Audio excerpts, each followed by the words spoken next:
Assalamualaikum warahmatullahi wabarakatuh.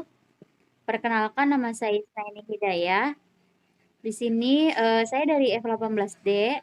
Di sini saya akan mempresentasikan tentang arsitektur sistem terdistribusi. Yang pertama yaitu ada definisi arsitektur sistem terdistribusi. Sistem merupakan sekumpulan elemen yang saling berhubungan satu dengan lainnya dan membantu satu kesatuan untuk menyelesaikan satu tujuan atau menjalankan seperangkat fungsi. Sistem terdistribusi merupakan suatu kesatuan dari elemen-elemen yang saling berinteraksi secara sistematis dan teratur, mendistribusikan data, informasi, proses, objek, dan layanan dari dan kepada pengguna yang terkait di dalamnya. Selanjutnya yaitu ada karakteristik pentingnya terdistribusi. Yang pertama yaitu ada pemakaian bersama sumber daya.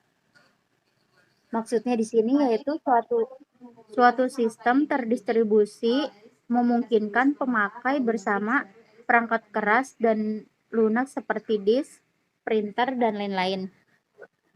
Yang kedua itu konsistensi.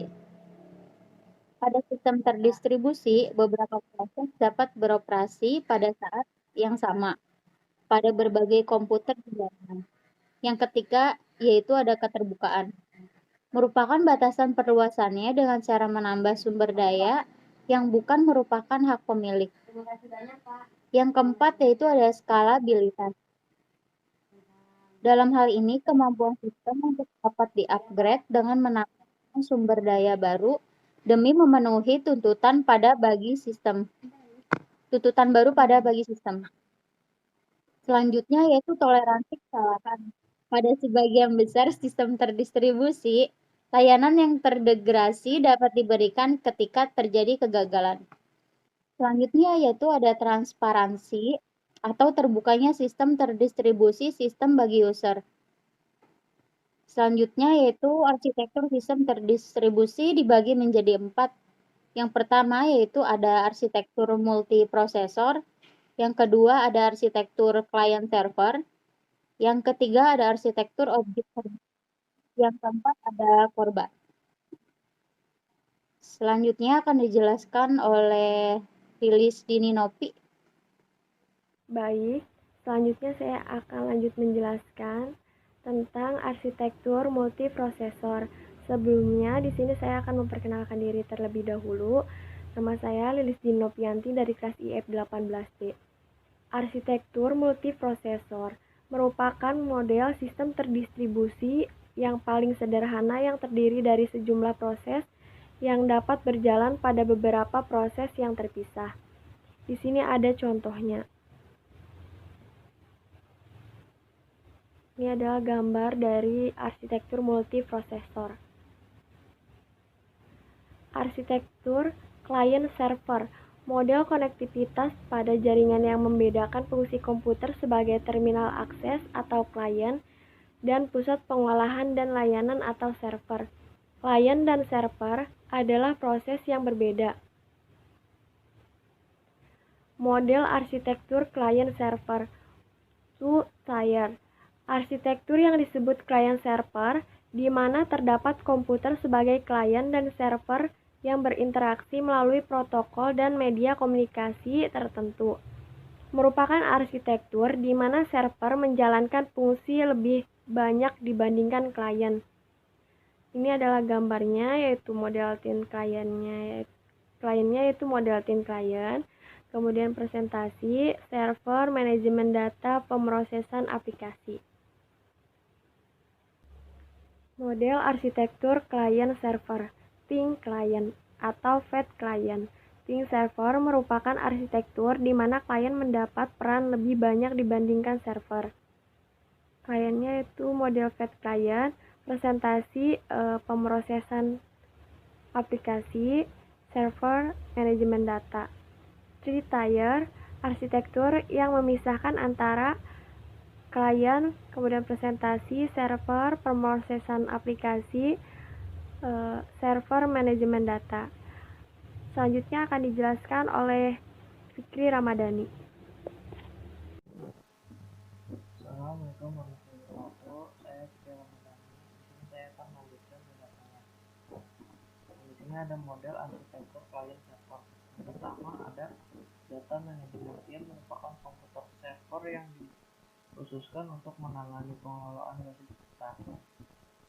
Yang kedua, middle tier merupakan komputer server yang dikhususkan menangani aplikasi-aplikasi di mana prosedur-prosedur dan perhitungan kompleks dieksekusi.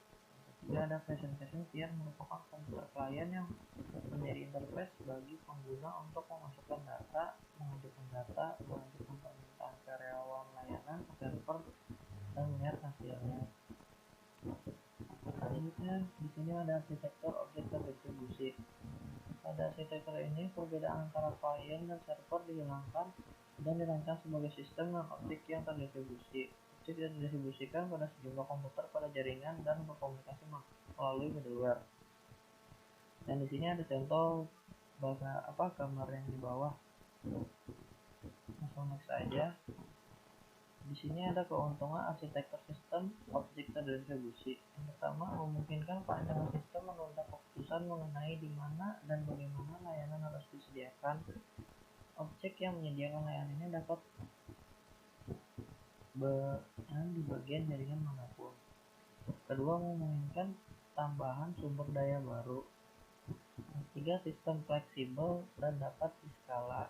Tiga, ada konfigurasinya dinamis sehingga memungkinkan objek berimigrasi melintasi jaringan.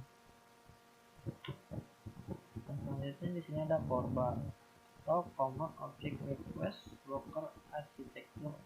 Adalah sebuah standar yang dikembangkan oleh badan yang bernama Object Management Group atau MG untuk standarisasi objek terdistribusi. CORBA berisi sebuah spesifikasi infrastruktur yang disebut Object Request Broker atau ORB yang memungkinkan klien dapat berkomunikasi dengan objek secara remote. CORBA menggunakan Interface Definition Language (IDL) untuk menunjukkan antarmuka yang dapat digunakan oleh program atau objek lain. Selanjutnya di sini ada gambar aplikasi layanan CORBA. Layanan CORBA ada 3 layanan penanaman yang merupakan layanan direktori yang memungkinkan objek diberi nama. Ketiga, layanan pengumuman yang memungkinkan objek memberitahu objek lain bahwa telah terjadi suatu event. Yang ketiga, layanan transaksi yang mendukung transaksi atomik dan rollback atau kembali ke asal jika terjadi kesalahan. Dan di sini ada contoh gambarnya di samping sebelah kanan. Terima kasih dari kelompok kita. Mohon maaf apabila kekurangan dan kesalahan. Assalamualaikum warahmatullahi wabarakatuh.